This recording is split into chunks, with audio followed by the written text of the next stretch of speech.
नमस्कार, मैं रवि कुमार आप सभी को स्वागत करता हूं हमारे रेनबो क्लासेस के यूट्यूब चैनल पर। और हम आज आप लोगों के सामने ऑब्जेक्टिव क्वेश्चन लेकर आए हैं क्लास 10 के लिए, और चैप्टर नंबर 1 है, जिस चैप्टर का नाम है यूरोप में राष्ट्रवाद का उदय। तो हम लोग इस चैप्टर से स्टार्ट करने जा रहे हैं। तो आइए हम इस चैप्टर का पहला क्वेश्चन देखते हैं। पहला क्वेश्चन कह रहा है कि इटली तथा जर्मनी वर्तमान में किस महादेश के अंतर्गत आते हैं। हमारे जो इटली है और जर्मनी अभी वर्तमान में किस महादेश के अंतर्गत आते हैं। तो इस क्वेश्चन का आंसर क्या होगा? इस क्वेश्चन का आंसर होगा यूरोप। हमारे इस क्वेश्चन का आंसर क्या होगा? यूरोप। इटली और जर्मनी अभी वर्तमान के क्षेत्रों में यूरोप में आते हैं, यूरोप महादेश में। ठीक, चलते हैं दूसरे क्वेश्चन पर। फ्रांस के किस शासन वंश की पुनः स्थापना वियना कांग्रेस के द्वारा की गई थी। तो सबसे पहले तो ये हमें कमेंट बताइए कि वियना कांग्रेस हुआ कब था, वियना कांग्रेस कब हुआ था। ठीक, ये आप लोगों के ऊपर रह गया, ये हमें कमेंट में कर बताइएगा वियना कांग्रेस कब हुआ था। और ये कह रहा है कि फ्रांस के किस शासन वंश की पुनः स्थापना वियना कांग्रेस के द्वारा की गई थी। तो ये वियना कांग्रेस बूर्बो राजवंश के द्वारा फिर से हुआ था। तीसरा क्वेश्चन की तरफ चलते हैं। मेजनी का संबंध किस संगठन से था? मेजनी का संबंध किस संगठन से था? तो ये मेजनी का संबंध किस संगठन से था? कार्बोनरी संगठन से। मेजनी का संबंध कार्बोनरी संगठन से था। ये हमारे तीसरे क्वेश्चन का आंसर है। चलते हैं अगले क्वेश्चन पर। इटली एवं जर्मनी के एकीकरण के विरुद्ध निम्न में से कौन सा था? इटली एवं जर्मनी के एकीकरण के विरुद्ध निम्न में कौन था? जब इटली और जर्मनी का एकीकरण हो रहा था तो ये इंग्लैंड, रूस, ऑस्ट्रिया और प्रसा, इन चारों में से कौन इसके विरुद्ध में था? कौन इसके विरुद्ध में था? ऑस्ट्रिया एक देश है।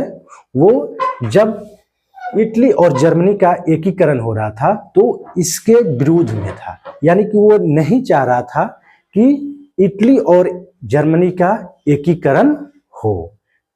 चलते हैं हम अगले क्वेश्चन पर। अगले क्वेश्चन है काउंट काबूर को विक्टर एमुअल ने किस पद पर नियुक्त किया था? तो काउंट काबूर को ये जो विक्टर एमुअल हैं, ये इन्होंने काउंट काबूर को किस पद पर नियुक्त किए थे? ठीक, तो ये प्रधानमंत्री के पद पर नियुक्त किए थे। काउंट काबूर को विक्टर एमुअल ने प्रधानमंत्री के पद पर नियुक्त किए थे। चलते हैं हमें अगले क्वेश्चन। गैरीवाल्डी जो था पेशे से क्या था? हमारा अगला क्वेश्चन है कि गैरीवाल्डी पेशे से क्या था? सिपाही था, किसान था, जमींदार था या नाविक था? तो गैरीवाल्डी पेशे से नाविक था। गैरीवाल्डी पेशे से क्या था? नाविक था। चलते हैं अगले क्वेश्चन पर। जर्मन राइन राज्य का निर्माण किसने किया था? हमारा अगला क्वेश्चन है कि जर्मन राइन राज्य का निर्माण किसने किया था? तो जर्मन राइन राज्य का निर्माण जो है नेपोलियन बोनापार्ट ने जर्मन राइन राज्य का निर्माण किया था। चलते हैं अगले क्वेश्चन पर। रक्त और लौह की नीति। ये रक्त और लौह की नीति का अवलंबन किसने किया था या किसने अपनाया था? तो ये रक्त और लौह का नीति बिस्मार्क ने अपनाया था। रक्त और लौह की नीति किसने अपनाया था? बिस्मार्क ने। चलते हैं हम अगले क्वेश्चन के। हमारा अगला क्वेश्चन है कि फ्रैंकफर्ट की संधि कब हुआ था? फ्रैंकफर्ट की संधि हुआ था 1871 ईस्वी में। फ्रैंकफर्ट की संधि 1871 ईस्वी में हुआ था। चलते हैं अगले क्वेश्चन की तरफ। नेपल्स की क्रांति कब हुई थी? नेपल्स की क्रांति कब हुआ था? तो नेपल्स की क्रांति 1820, 1821, 1822 या 1823 में। तो नेपल्स की संधि 1821 में हुआ था। नेपल्स की संधि कब हुआ था? 1821 में। इसके बाद है चार्टिस्ट आंदोलन। ये चार्टिस्ट आंदोलन जो है कहाँ शुरू हुआ या कहाँ हुआ? फ्रांस में हुआ, ऑस्ट्रेलिया में हुआ, ऑस्ट्रिया में, या हंगरी में, या इंग्लैंड में? चार्टिस्ट आंदोलन जो है कहाँ हुआ था? तो चार्टिस्ट आंदोलन इंग्लैंड में हुआ था। चार्टिस्ट आंदोलन कहाँ हुआ? इंग्लैंड में। इसके बाद है यूनान को एक स्वतंत्र राष्ट्र घोषित, यूनान को एक स्वतंत्र राष्ट्र घोषित किया गया था। कब? यूनान को स्वतंत्र राष्ट्र कब घोषित किया गया था? हमारा अगला क्वेश्चन है यूनान को स्वतंत्र राष्ट्र कब घोषित किया गया था? तो 1832 ईस्वी में। 1832 ईस्वी में। इसके बाद कह रहा है कि कार्बोनेरी संगठन किस वर्ष हुआ था? ये कार्बोनेरी संगठन जो है ये किस वर्ष हुआ था? तो कार्बोनेरी संगठन जो है 1810 में हुआ था। कार्बोनेरी संगठन 1810। इसके बाद कह रहा है कि एड्रियानोपल की संधि, एड्रियानोपल की संधि जो है कब हुई थी? एड्रियानोपल की संधि कब हुआ था? तो एड्रियानोपल की संधि 1829 ईस्वी में हुआ था। एड्रियानोपल की संधि 1829 ईस्वी में। इसके बाद कह रहा है कि एड्रियानोपल की संधि किस दो देशों के बीच हुआ था? एड्रियानोपल की संधि जो है किस दो देशों के बीच हुआ था?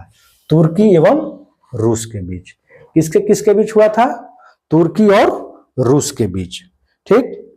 इसके बाद कह रहा है क्वेश्चन कि सेडौन का युद्ध, ये सेडौन का युद्ध, सेडौन का युद्ध किसके किसके बीच हुआ था? तो सेडौन का युद्ध जो है प्रसा, प्रसा है। इसके बाद फ्रांस, प्रसा और फ्रांस के बीच हुआ था। किसके किसके बीच हुआ था? प्रसा और फ्रांस के बीच, या फ्रांस और प्रसा के बीच। तो हमारा ये आंसर। इसके बाद कह रहा है कि जर्मनी एवं इटली के एकीकरण के समय फ्रांस, जर्मनी और इटली के एकीकरण के समय फ्रांस के शासक कौन था? ठीक। तो जर्मनी और इटली का जब एकीकरण हो रहा था तो उस समय फ्रांस के शासक कौन था? ठीक। इसका आंसर विलियम प्रथम होगा। तो जर्मनी और इटली का जब एकीकरण हो रहा था तो उस समय फ्रांस के शासक कौन था?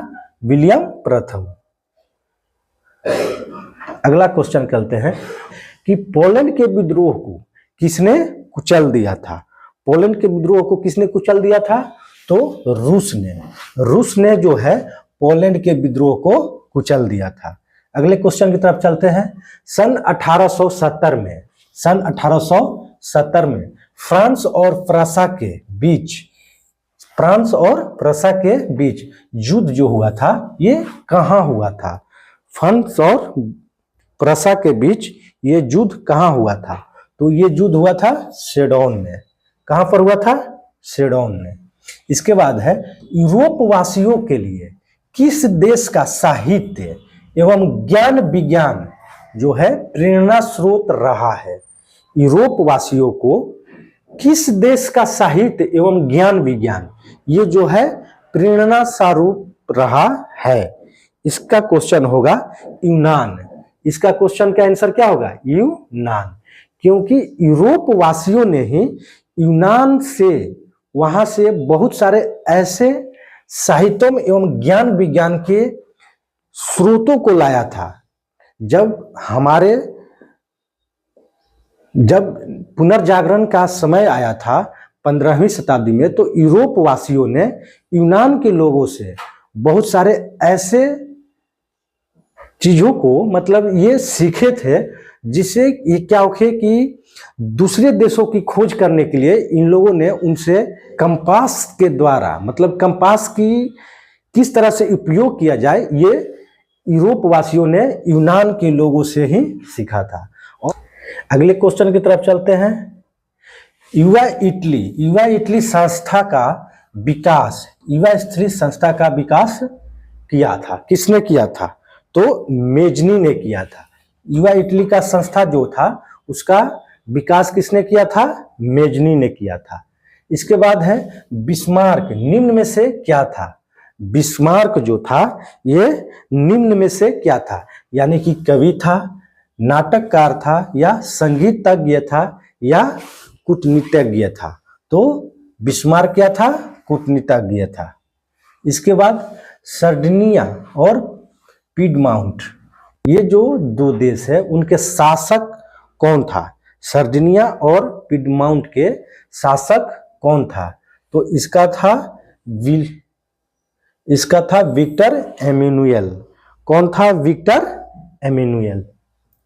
इसके बाद यूनानी स्वतंत्रता आंदोलन के दौरान कौन ब्रिटिश कवि शहीद हुए थे? इसमें से जब यूनानी स्वतंत्रता आंदोलन हो रहा था तो ब्रिटिश कवि कौन थे जो शहीद हो गए थे? तो लॉर्ड वायरन था। ये कौन था? Lord Byron. इसके बाद जलवेराइन की स्थापना किस राज्य ने की थी? जलवेराइन की स्थापना जो है किस राज्य द्वारा की गई थी? प्रसा, ऑस्ट्रिया, सर्डिनिया या फ्रांस? तो इसकी स्थापना जो है प्रसा के द्वारा की गई थी। इसकी स्थापना किसके द्वारा की गई थी? प्रसा के द्वारा। इसके बाद अगला क्वेश्चन की तरफ चलते हैं। हंगरी की भाषा क्या थी? इतावली थी, मैग्यावार था, पोलिश था, या फ्रेंच था? तो हंगरी की भाषा क्या थी? इतावली था। अगले क्वेश्चन है, यूनान के स्वतंत्रता संग्राम में किसकी पराजय हुई थी? जब यूनान में स्वतंत्रता संग्राम हो रहा था तो उस समय जो था किसकी पराजय हुई थी? तो यूनान के स्वतंत्रता के समय पराजय किसकी हुई थी? पराजय जो हुआ था वो तुर्की का हुआ था। ठीक। इसके बाद मरियान जो है किस देश की राष्ट्रवाद की प्रतीक थी? मरियान जो है किस देश की राष्ट्रवाद का प्रतीक थी? फ्रांस का। अगले क्वेश्चन की तरफ चलते हैं। यूरोपीय सभ्यता का पालना किसे कहा जाता है? यूरोपीय सभ्यता का पालना जो है यूनान को कहा जाता है। किसको कहा जाता है? यूनान को। यूरोपीय सभ्यता का पालना यूनान को कहा जाता है। इसके बाद कह रहा है कि एक्ट ऑफ यूनियन किस वर्ष पारित हुआ था? एक्ट ऑफ यूनियन किस वर्ष पारित हुआ था? 1688 में, 1707 में, 1788 में, या 1807 में? तो एक्ट ऑफ यूनियन जो है 1688 ईस्वी में पारित हुआ था। इसके बाद कह रहा है कि एक्ट ऑफ यूनियन, दो बार क्वेश्चन ये आ गया। इसके बाद कह रहा है कि नेपोलियन संहिता जो है किस वर्ष लागू की गई थी? नेपोलियन संहिता जो है किस वर्ष लागू की गई थी? 1789 में, 1791 में, 1801 में, या 1804 में? नेपोलियन संहिता या नेपोलियन कोड भी कहते हैं, इसको कहते हैं नेपोलियन कोड भी। तो ये 1804 में लगाया गया था और ये नेपोलियन कोड जो है 1804 में लगाया गया था। इसके बाद जर्मनी के एकीकरण के लिए बिस्मार्क ने कितने युद्ध किए थे? जब जर्मनी का एकीकरण हो रहा था तो जो बिस्मार्क थे वो कितने युद्ध किए थे? 1 किए थे, 2, 3 या 4? कितने किए थे? 3 किए थे। इसके बाद वियना कांग्रेस में कौन राष्ट्र जो है सम्मिलित नहीं था? वियना का जब कांग्रेस हो रहा था, ठीक, वियना कांग्रेस में कह रहा है कि कौन सा राष्ट्र जो है सम्मिलित नहीं था? ब्रिटेन नहीं था, रूस नहीं था, फ्रांस नहीं था, या जर्मनी नहीं था? तो ये कौन सा जो देश है या राष्ट्र है, नहीं था, ये जर्मनी जो था ये नहीं था। तो इसका सही आंसर क्या होगा, जर्मनी होगा। ठीक, इसके बाद वियना कांग्रेस में पवित्र संघ की योजना जो है किसने प्रस्तुत की थी। वियना संघ जो कांग्रेस हो रहा था उसमें ये पवित्र संघ की योजना जो है किसने प्रस्तुत की थी। तो ये रूस ने किया था, ब्रिटेन ने किया था, फ्रांस ने किया था या ऑस्ट्रिया ने किया था। तो ये पवित्र संघ की योजना जो है रूस ने किया था। चलते हैं अगले क्वेश्चन की तरफ। अगला क्वेश्चन है कि यंग इटली के संस्थापक जो है कौन है। यंग इटली के संस्थापक किसको माना जाता है। तो यंग इटली के संस्थापक जो है मेजनी को माना जाता है। किसको माना जाता है, मेजनी को माना जाता है। कह रहा है कि फ्रांस के किस राजा ने कहा था, फ्रांस के किस राजा ने कहा था कि अंग्रेजी राजा की भांति शासन करने की अपेक्षा लकड़ी काटना अधिक पसंद करूंगा। ये फ्रांस के किस राजा ने ये कहा था कि अंग्रेजी राजा के भांति शासन करने की अपेक्षा लकड़ी काटना अधिक पसंद करूंगा। ये जो कोटेशन बोला था किसने बोला था, ये कोटेशन जो बोला था चार्ल्स दशम द्वारा बोला गया था। इसके बाद कह रहा है कि प्रसा के शासक जो था, प्रसा का शासक कौन था। नेपोलियन बोनापार्ट, नेपोलियन तृतीय, विक्टर एमुअल या विक्टर विलियम प्रथम। तो कह रहा है कि प्रसा के शासक जो है कौन था, प्रसा के शासक कौन था। तो प्रसा के शासक था विलियम प्रथम। प्रसा के शासक कौन था, विलियम प्रथम। यूरोप के मरीज, यूरोप के मरीज किसे कहा जाता है। यूरोप के मरीज किसे कहा जाता है, यूरोप के मरीज किसे कहा जाता है। रूस को कहा जाता है, जर्मनी को कहा जाता है, तुर्की को कहा जाता है या यूनान को कहा जाता है। तो यूरोप के मरीज जो है हम तुर्की को बोलते हैं। यूरोप के मरीज किसको बोलते हैं, तुर्की को बोलते हैं। यूरोप के मरीज किसको बोलते हैं, तुर्की को बोलते हैं। अगले क्वेश्चन की तरफ चलते हैं। ये नेपोलियन ने जर्मनी के किस संघ की स्थापना की थी। जो नेपोलियन था ये जर्मनी में किस संघ की स्थापना किया था। ये ट्रांस्पेडेन संघ, सीसेल पाइन संघ, राइन संघ या इसमें से कोई नहीं, या इसमें से कोई नहीं। किसका किया था, तो ये राइन संघ का स्थापना किए थे। किस संधि द्वारा स्वतंत्र यूनान राष्ट्र की स्थापना हुई। कौन सी संधि थी जिसमें स्वतंत्र यूनान, किस संधि द्वारा स्वतंत्र यूनान राष्ट्र की स्थापना हुआ था। तो ये जो है कौन सा है, वियना के संधि द्वारा, कस्तुनतुनिया के संधि द्वारा, प्राग की संधि द्वारा या एड्रियानोपुल की संधि द्वारा। तो इसका सही आंसर होगा एड्रियानोपुल की संधि द्वारा। इसके बाद कहता है कि यंग यूरोप की स्थापना किसने की थी। यंग यूरोप की स्थापना किसने की थी। तो ये दो बार क्वेश्चन आ गया, मेजनी द्वारा किया गया था। ठीक, इसके बाद नौ